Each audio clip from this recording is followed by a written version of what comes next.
Конкурс, приуроченный к месяцу Рамадан, проходит в столичной администрации. Заявку на участие подали более 20 детей из города Магас, желающие получить главный приз. Такие мероприятия планируется проводить ежегодно и выйти на республиканский уровень.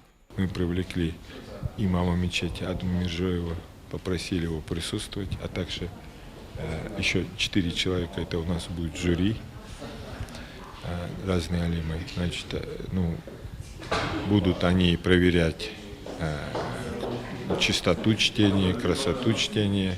В зале звучат священные аяты. Это не только демонстрация мастерства, но и глубокое отражение веры и культуры. Лица детей максимально сосредоточены. Каждый из юных чтецов делится красотой и силой своего прочтения.